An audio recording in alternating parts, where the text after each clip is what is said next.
Eu gosto disso. Muito bem, tá aí o Zubeldia falando do jogo, né, e tal, que indo aos poucos e tal, fazendo o melhor, papapá, e falando que tá faltando céspere aos árbitros, que é, em tradução livre, o cheiro da grama, como diz você, Arnaldo.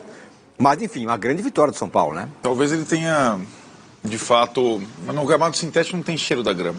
O que ele quis dizer, céspede, é tipo o árbitro, muitas vezes comentaristas de arbitragem mais experientes, né? Falam disso, né, da atual geração, né, nova geração, um pouco o árbitro ter jogado. Então, o que ele está dizendo, mas assim, Carlos Beldia, não é assim que funciona aqui no Brasil. Né, não tem... Ele estava reclamando do excesso de cartões dele, é isso? Ou do jogo? Porque na verdade o que acontece? Ele tomou 2 cartões amarelos por ter saído da área técnica. No segundo cartão amarelo tem uma confusão geral, é o lance da expulsão do goleiro do Atlético Paranaense, uma briga que ele não participa e tenta apartar, e ele vai chamando, berrando para o capitão dele, o Caleri, para dar uma instrução. E o Caleri e aí ele pisa fora, e o árbitro, aí ele percebe que está fora e o árbitro dá o segundo amarelo. E é assim que acontece. E ele não adianta. Eu até recebi ontem, faço questão aqui, o nosso companheiro do Grupo Globo, Rafael Sibila, ele mora na Argentina, né? Ele é correspondente há muito tempo. E ele falou, cara, eu tô vendo agora mais uma expulsão do Zubeldia. Ele mandou uma mensagem falando o seguinte, ó, é algo cultural, mas o Zubeldia vai ter que se adaptar. Na Argentina é muito comum os técnicos darem um passo para dentro do campo quando a bola está parada para dar instruções. Dificilmente são advertidos nesse caso. Além disso, na Argentina, são 5 amarelos para suspensão e no Brasil são 3. Dizendo, muitas vezes ele fez isso na Argentina, quando a bola está parada, quando está tendo um atendimento, tal, vem cá, vem falar comigo. E foi assim que ele foi. Agora, além disso, o auxiliar dele foi expulso. Na sequência, o cara pôs sabe aquele negócio? Põe o foninho e tal, não sei o quê. Aí ele também foi expulso o Cubeiro também. Aí não tem, né? É mais ou menos como acontece com a comissão do Palmeiras, que foi a Criciúma, né? Sem 3, né? Foi. No contra o Bragantino vai ser o segundo auxiliar dele, o equatoriano, que vai dirigir o time provavelmente. Posto isso, e acho que, como a gente fala para o Abel, aqui são as regras, aqui o árbitro não tem mais o diálogo com jogadores ou treinadores, é assim que funciona. Ou ele se adapta ou ele vai deixar o time na mão, ou coisa que o Abel não está fazendo mais, né? Já está sabendo lidar com essas situações todas. Mas ele, Zubeldia, principalmente ele, mas não só ele, soube lidar rapidamente com aquela instabilidade que o Atlético do Milito não está sabendo lidar, né? Quando perde 2, toma uma porrada do Vasco, ele fala, eu vou rever algumas coisas. E qual foi? Ou qual foram as medidas? As medidas tomadas foram mudar o sistema de jogo. Né? Então passou a jogar nesse 4-2-4, simbolizado pela entrada do Ferreirinha no time. A segunda, parou de revezar os jogadores, arriscando lesões. Não teve lesão nesse período. Mas o time, os jogadores principais, e no jogo de ontem ficou provado no segundo tempo, vão até o limite. Ele tem demorado a substituir, inclusive durante o jogo, esticando a corda ao máximo do time. O time respondeu desta forma, curiosamente. Né? O Ferreirinha entrou bem demais, fez 3 jogos muito bons, mas também tomou o seu 3º cartão amarelo. Contra o Bahia, ele tirou a camisa, ontem demorou para sair, 2 amarelos assim, ele foi suspenso. O outro que foi suspenso e reagiu nessa sequência do 4-2-4 foi o Caleri. Então, para repetir, para ter a 4ª vitória seguida contra o Bragantino no sábado, ele não tem, talvez, os 2 principais jogadores desse novo sistema. O Caleri revigorado fazendo gol, aliás, fizeram os gols ontem, e o Ferreirinha. Mas isso é outro papo, para o próximo jogo. No jogo, o São Paulo controlou o Atlético Paranaense no primeiro tempo com... há muito tempo eu não via na Arena da Baixada. O Atlético não conseguia trocar 3 passes. O São Paulo teve a posse, teve chance, abriu o marcador com o golaço do Ferreirinha. Quando o cara tá confiante, o cara domina errado, sobe na esquerda, ele mete na gaveta e tomou um gol no final da primeira etapa, numa das questões que o São Paulo tem, apresentou contra o Corinthians também, que é, como só tem 2 jogadores no meio de campo, o São Paulo joga com 2 jogadores no meio de campo. 2. É o time do Brasil que joga com menos jogadores no meio de campo. Luiz Gustavo e Alisson. O resto joga do meio para frente. É claro que o Ferreirinha, sobretudo, e o Rato voltam pelos lados para ajudar. Mas no centro tem 2 caras, Luiz Gustavo e Alisson. O Lucas seria o terceiro, o Lucas centralizado. O Fernandinho jantou o Lucas e fazia a supremacia no meio de campo. 3 do Atlético contra 2 do São Paulo. Como o Corinthians fez algumas vezes. Aí a cabeça da área, os volantes ficam para lá e para cá. Às vezes sobra. O Fernandinho fez esse gol aí. Bonito gol. Ah, dá pra pegar. Ah, se tivesse o Rafael pegava. Não dá pra pegar, tem 6 pernas na frente do goleiro. Embora tenha sido uma chapada, mas fica lá o Jandrei, eu acho que ele não falhou. Uma chapada forte, não? E o Fernandinho, qualidade absurda. É muito absurdo, exatamente, é isso. Parecia ter 80 lugares no campo e o Fernandinho aparecia nos 80, o cara parecia ele chegou no milímetro da bola, ele chegou na bola. Vai jogar até 50 anos, porque é impressionante o que esse cara faz. Exato, não, joga muito. Aliás, ontem foi um duelo, o Luiz Gustavo jogou muito também. Os 2 volantes da Copa do Mundo. Quem estava marcando lá na saída errada? É o Ferreirinha? Agora aí? Direito? Não, do lado direito. Que apertou, Rato, gol? Que fez Rato. Pressiona. Não, depois era Igor e Rato, né? Só nas costas. O Arboleda tem que sair. Não, quando o cara foi sair jogando, era o Rato que estava apertando gol do Caleri. Quem estava apertando o jogador que fez o passe errado? Era o Rato. Era o Rato. Eu só quero, desculpa te brifar, de te interromper. Não, até que siga. Eu só vou deixar registrado esse lance porque eu quero falar depois do 4-2-4. Pois é, o segundo tempo o Atlético melhora, controla, vai para a abafa, tem supremacia no meio de campo e tem nesse lance uma saída equivocada. O Thiago Heleno, ele é muito pesado, se você passa a bola aqui e não no pé, você tem um problema. O Esquivel recua a bola um pouco ao lado e o Caleri está entre os 2 zagueiros sempre, né? O Caleri, o centroavante, ele fica ou para marcar o zagueiro direito ou o zagueiro esquerdo. E o passe do Esquivel foi um pouco ao lado e o Caleri recupera. Aí o Atlético se perdeu a cabeça. O goleiro foi expulso depois do 2-1, de chutar o Wellington. O São Paulo administrou, teve até chance de fazer o 3-1. Consegue a vitória, a terceira seguida, consolida uma reabilitação. É muito difícil ganhar lá do Atlético Paranaense, não perdia no Brasileiro desde maio do ano passado. E dá sinais de que esse sistema pode funcionar em algumas situações. Talvez com a janela, com retornos, o Zubeldia ganhe opções para preencher o meio de campo em algumas situações e não jogar sempre com 4 atacantes. Mas deu certo a estratégia dele, isso sem sombra de dúvida, quando ele arrisca a partir do jogo do Criciúma e coloca 4 na frente, mas participando muito os 4 sem a bola. Verdade. E consegue. Ferreirinha marcou pra caramba também, velho. O time que estava lá, como o Versoni falou, ameaçando ir pro outro lado da tabela e agora cola de novo no G4 com 9 pontos em 9 disputados.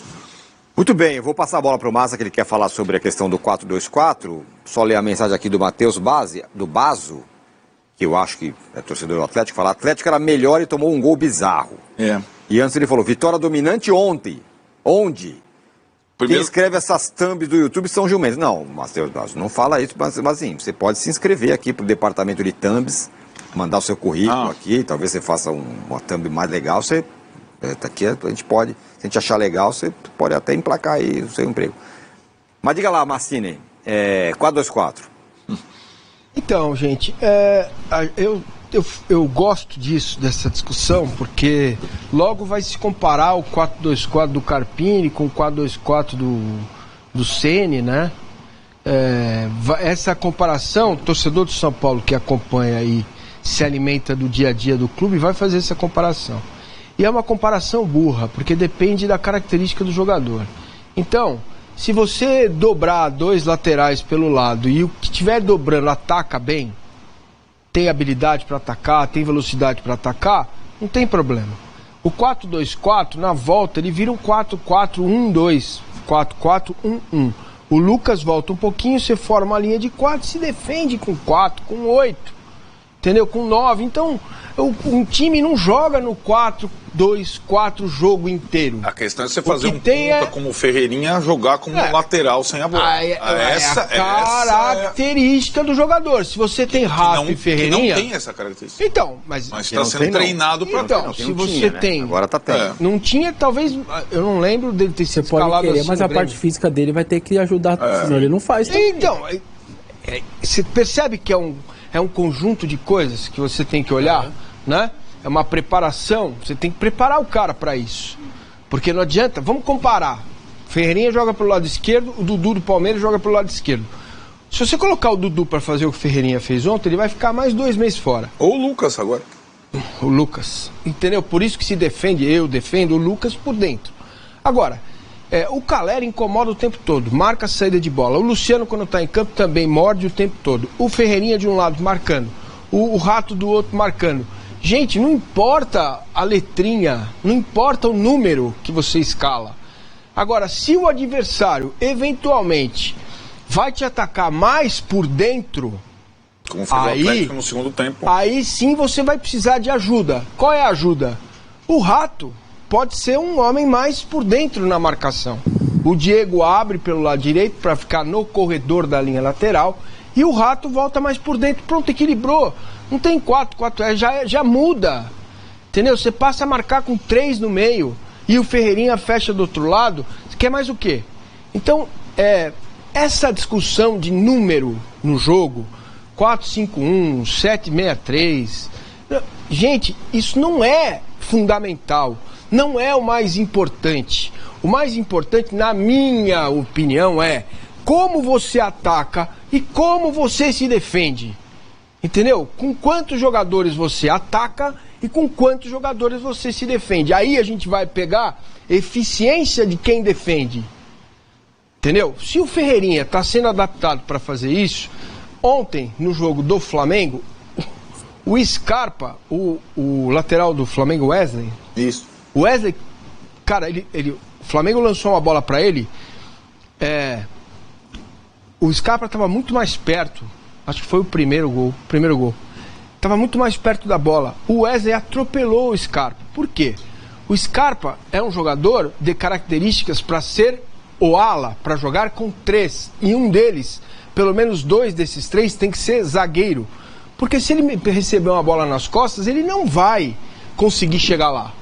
Então, se amanhã, Ferreirinha está suspenso, mas no próximo jogo, o São Paulo tomar um gol nas costas do Ferreirinha, vocês precisam compreender que isso faz parte também. Tem o que é a favor e o que é contra, tem prós e contra no jogo de futebol. Então, para mim... Oi? Estava falando isso pro Tirone ontem, porque o São Paulo começou a tomar mais gols em todos os jogos. Sim. Porque ele começou a jogar de uma forma mais arriscada em todos os jogos. Você entende? Não tem, cara, por isso que eu gosto mais de times equilibrados, times que tomam poucos gols e fazem gols. Esse é o meu jeito, né? Se eu fosse treinador, o meu time jogaria no 4-5-1. Entendeu? Eu teria a linha de 4, 3 volantes que marcam e jogam. Então, o São Paulo não tem isso. Certo? Há muito tempo. Não? O Dorival mais ou menos. Um ponta mais veloz, mais interessante, e o outro de lado é meia. O Massa não ia treinar o Corinthians, nunca só tem um volante, ele quer 3. Então nunca. Certo? Então, só para entender, o que é a característica do jogador, cara. E aí você fala com adaptar, né? O Zubeldia teve 2 treinos completos entre o jogo do Vasco e o jogo do Criciúma. Foi quando ele decide colocar o Ferreirinha. E ele adaptou. E o Ferreirinha, ele entra no lugar do Nestor. O Ferreirinha hoje defende melhor que o Nestor. Quem é mais ofensivo? Eu não Ferreirinha. Sei. Então, ele ganhou nesse aspecto à frente e atrás. Porque o Ferreirinha acompanha mais o lateral, qualquer que seja o lateral direito, do que o Nestor. Então, mas você sabe que... Por isso que eu falo de tempo. Por isso que eu falo que fica só no resultado, análise do resultado. Claro que tem o extremo, como é o Corinthians, que não ganha um jogo no Brasileiro há 2 meses e 5 dias. É diferente. Mas vamos lá. Hoje, com o tempo, você pega qualquer jogador, você pega o Ferreirinha, você traz 2 moleques da base enjoados lá, e fala, Ferreira, hoje a gente vai treinar a posição do corpo, como você tem que posicionar o seu corpo para defender. O futebol está tão meticuloso, tão cheio de detalhes, que é possível fazer isso. Por isso tem que ter tempo. Entendeu? Pro cara ir entrando na cabeça dele. Porque ele passou uma vida só pra frente mente. Só pra frente mente. Pra trás mente, tem alguém lá atrás. Então, se você quer adaptar um jogador, se você não tem um jogador completo pra ser o ponta, um cara que joga e marca, por exemplo, se o São Paulo tivesse o Scarpa pra ser o jogador pelo lado direito, não como o ala, como segundo meia pelo como lado Rato. direito. Como o Rato. Entendeu? É um jogador que vai fazer isso. A melhor fase do Palmeiras foi com Scarpa, Veiga, Dudu e Rony. Entendeu? Foi o melhor jeito que o Palmeiras achou de jogar com o Abel. Então, assim, é característica do jogador. Agora, o Zubeldia, só para completar, falou a mesma coisa, aí que tá, por isso... A mesma coisa sobre o Ferreirinha que o Abel falou sobre o Estevão. Contra o Atlético, né? O Abel falou sobre o Estevão e o Zubeldia falou contra o Atlético Paranaense sobre o Ferreirinha. Ah, vocês estão falando dos gols que ele está fazendo e tal. E como é que ele está jogando sem balão? E foi o que ele falou. Vocês estão prestando atenção como ele está jogando sem a bola? E foi o que o Abel falou sobre o Estevão. Ah, vocês estão falando do golaço? Para mim é mais importante ele ter roubado a bola lá, iniciado a jogada. E esses caras, e é todo mundo assim. A gente tem, é todo mundo, é o Vini Júnior assim, é o Mbappé assim, é assim que se joga, é o Foden assim, é o Saka assim. O cara, por melhor que ele seja, ele tem que fazer o papel sem a bola. Se ele souber fazer, se ele aprender a fazer isso, ou se ele se dignar a fazer isso, porque tem isso também no futebol brasileiro. Tem a cultura do deboche, do drible, do só joga pra frente, ela pode continuar existindo desde que o cara faça o serviço sujo lá atrás. Senão, ele não vai jogar. E no caso do Rames na Colômbia é porque os outros 9 têm a consciência que precisam se matar para aquele cara fazer o que ele tem que fazer. Ele mesmo, Calma, ele mesmo caso se mata. Ele mesmo se Nesse caso aí são 9,5, porque ele tá se matando também. Não, ele tá, ele Sim, também. mas ele tá se matando como último. Nas condições dele, ele tá. Ele tá se matando como último. Ele jogaria onde tá o Caleri, hoje sem a bola. Roubar a bola. Ele jogaria como último entre os zagueiros quando o time perde a bola. Pega o primeiro volante, o zagueiro fica ali. Muito bem, a galera segue mandando aqui. O Michel Zaninella fala: acho que o São Paulo pode ter incremento técnico e variação tática com a chegada do Alexandre, Thiago Mendes, os retornos do Bobadilha, Ferrarese, Lisieiro, Mendes e dos lesionados Pablo Maia e Rafinha. Dá para atuar com 3 zagueiros ou Lolango no meio. É bom, com essa turma toda aí, vamos combinar que o time dá uma boa melhorada, mas não tá nem... Né, Thiago Mendes ainda não tem nada certo, Alexandre menos ainda. Agora, Vessa, como é que é o nome dele? O cara que... o Matheus Basso, é o cara que está se candidatando aqui à nossa vaga do cara das thumbs. Ele que vai fazer umas thumbs legais aí pra gente e tal. Já tá mandando o currículo dele. Ele fala assim: o Atlético é candidato ao rebaixamento. Time sem alma e sem comando. Não, calma aí, também os caras estão em 5º lugar. Matheus, com essa thumb aqui, você não vai passar no teste. Fala. Não, ele ficou bravo e eu até ia dar um recado pra ele. A thumb, na verdade, pra mim, ela demonstra enorme respeito ao Atlético. Porque pra conseguir fazer o que o São Paulo fez, quase ninguém consegue lá dentro. O Bengão, que vai ser campeão, que tá todo mundo enlouquecido aí, que tá sendo empatou na última bola. Então, a thumb, ela mostra que o Atlético lá dentro é muito forte. É muito difícil fazer o que o São Paulo conseguiu fazer. O seu goleiro o melhor da partida, como o Donelli, por exemplo, foi 1-1 e o Donelli teve que pegar tudo e mais um pouco ali. Então, eu acho que de verdade o torcedor às vezes fica bravo com umas coisas, mas esse é o típico caso de respeito mesmo a um lugar hostil para se jogar, difícil, num gramado específico, e que o São Paulo teve bom comportamento. Então tá aí, né, galera? 4º na tabela aí, 24 pontos. Foi uma vitória muito boa do São Paulo ontem, né? Então, cara, gostei do jogo. Achei que o São Paulo jogou muito bem, muito inteligente. No segundo tempo, quando voltou abaixo, Zubeldia ainda demorou muito pra fazer alteração, que os jogadores já estavam cansando. Fez alteração, o time melhorou mais ainda. Depois que fez o gol, dominou. Aí depois levou uma pressão no fim, que é normal, mas... cara, 3 pontos crucial. Porque, gente, se o São Paulo ganha sábado... E a diretoria diminuiu os ingressos, tá? Vai ser casa cheia. Se o São Paulo ganha sábado do Bragantino... Cara, o São Paulo ele se consolida, né? Bahia joga hoje, mas o São Paulo pode se consolidar no G4. Bahia pega o Palmeiras no domingo. Então o São Paulo pode se consolidar no G4 e entrar na briga pelo título. Eu não acho que o São Paulo vai brigar pelo título, mas no momento ele pode brigar, né? Mas porque quando começar as Copas, o clube vai focar nas Copas, precisa de grana e tal. Então é isso, gostei. Todos que querem Band Esporte, link na descrição. Comenta aí o que vocês estão achando do Ferreirinha, cara. Caramba, o moleque tá embaçado. Link do canal da Band Esporte aqui, galera. Todos que querem pra Band Esporte aí, é isso. Muito feliz mesmo, 3 vitórias seguidas, 24 pontos. Né? Só pode terminar o primeiro turno com 30 ou mais de 30. Cara, vai ser uma baita campanha aí, viu? Na minha visão.